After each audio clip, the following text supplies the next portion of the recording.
Recording. Hi, everyone. Happy Thursday. It is very late, and I got sunburned today. I was on a run outside, and the sun was very strong. But we will move on. It'll turn into a nice sun kiss tomorrow. We are, my friends, just to remind you, still on The Science of Getting Rich by Wallace D. Wattles. We are on Chapter 3, continuing this journey together. Let me get my screen up. Here we go. Chapter 3, The Science of Getting Rich, is Opportunity Monopolized. You are not kept poor because opportunity has been taken away from you. You are not kept poor because opportunity has been taken away from you, because other people have monopolized the wealth and have put a fence around it. You may decide not to engage in certain kinds of business, but there are other channels open to you. At different periods, the tide of opportunity moves in different directions according to the needs of the whole and to the particular stage of social evolution which has been reached. There is an abundance of opportunity for the man or woman who will go with the tide instead of trying to swim against it. You don't say. Office workers, either as individuals or as a group, are not deprived of opportunity. The workers are not being kept down by their masters, by the powers of big business and the conglomerates. As a group, they are where they are because they do things in a certain way. We talked about that yesterday. Mark Rodriguez. What time zone are you on? I'm California, and it is 10:42, mister. It's past my bedtime. I think are you on the East Coast? You're nuts. Okay, I digress. When they begin to do things in a certain way, the working class can become the master class. When they begin to do things in a certain way, the working class can become the master class. The law of wealth is the same for it as it is for all other groups. Workers will remain where they are as long as they continue to do things as they do. The individual worker, however, is not held down by the ignorance or the mental slothfulness of one's class.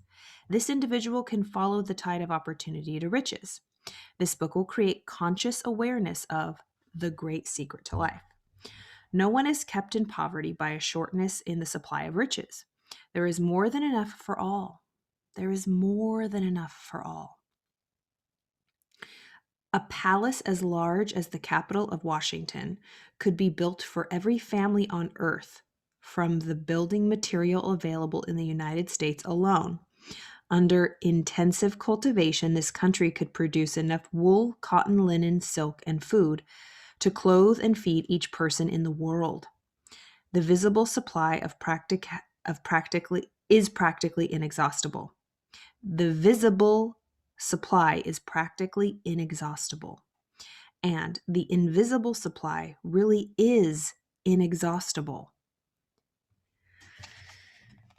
I read that. It was in another thing, and it was like, nature is abundant. It's more than abundant. It's more than enough. It's us humans, our minds, that dictate the supply because we dictate the demand. We dictate the demand, the supply and demand. But nature is abundant.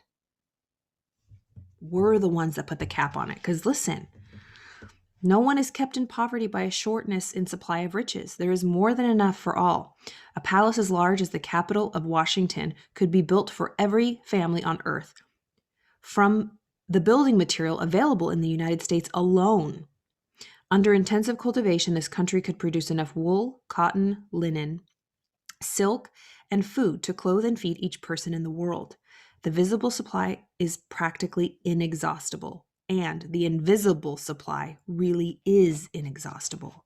Everything you see on earth is made from one original substance, out of which all things proceed. New forms are constantly being made, and older ones are dissolving, but all are shapes assumed by one thing. There is no limit to the supply of formless stuff or original substance. The universe is made out of it. I think he's referring to energy. But it was not all used in making the universe. The spaces in, through, and between the forms of the visible universe are permeated and filled with the original substance, with the formless stuff, with the raw material of all things. 10,000 universes can still be made, and even then, the supply of universal raw material will not be exhausted. No person, therefore, is poor because nature is. No person, therefore, is poor because nature is poor, or because there is not enough to go around. Nature is an inexhaustible storehouse of riches. The supply will never run short.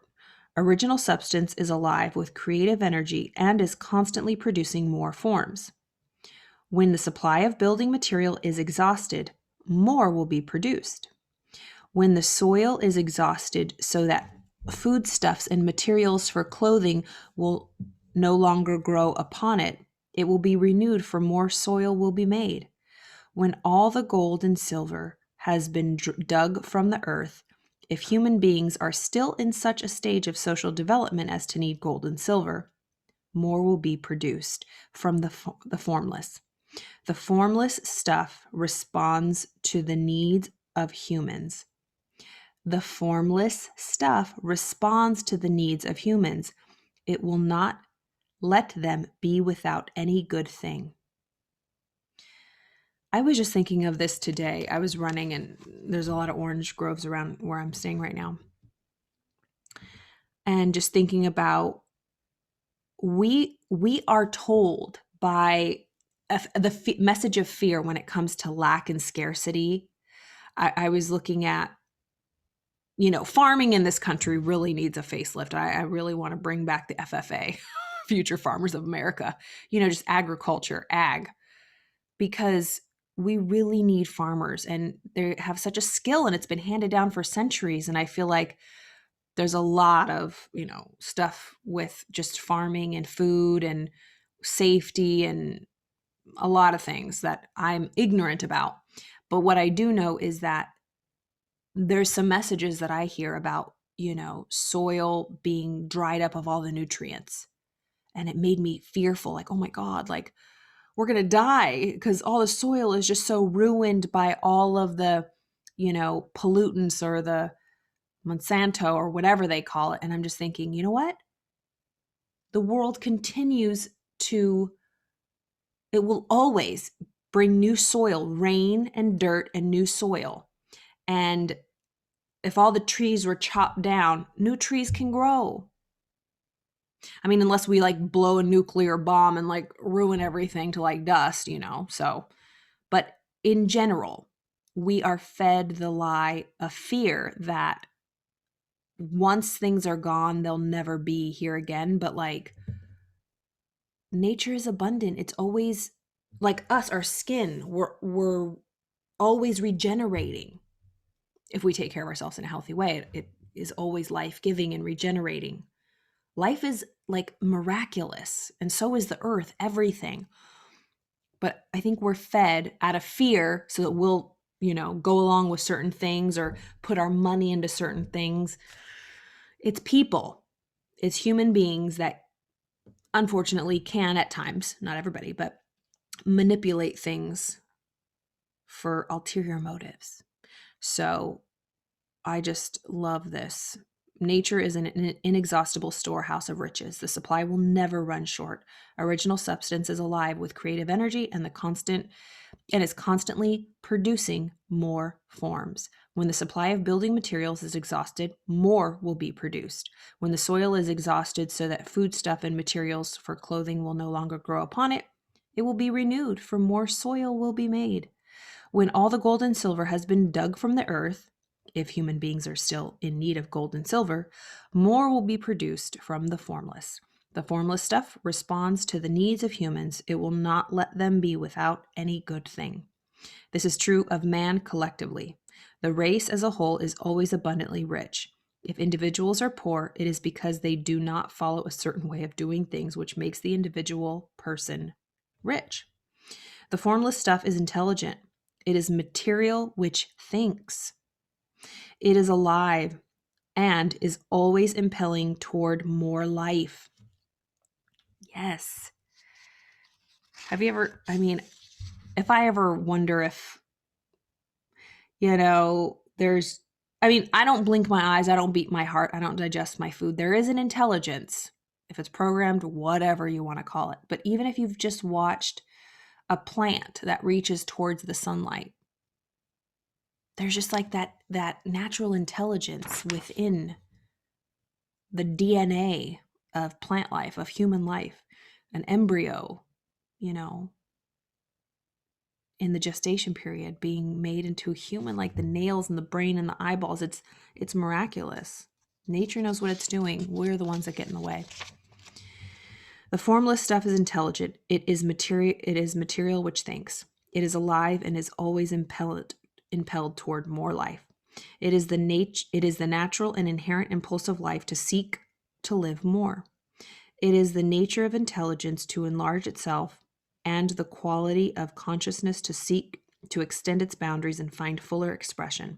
The universe of forms has been made by formless living substance, throwing itself into form in order to express itself more fully. The universe is a great living presence, always moving inherently toward more life and fuller functioning. Nature is formed for the advancement of life. Nature is formed for the advancement of life. Its motive is the increase of life. For this reason, everything which can possibly minister to life is bountifully provided. Everything which can possibly minister to life is bountifully provided. There can be no lack unless God is to contradict himself and nullify his own works. That's good. You are not kept poor by a shortness in the supply of riches. It is a fact, which I shall demonstrate a little further on, that even the resources of the formless supply are at the command of any man or woman who will act and think in a certain way. The great secret to life is available to all.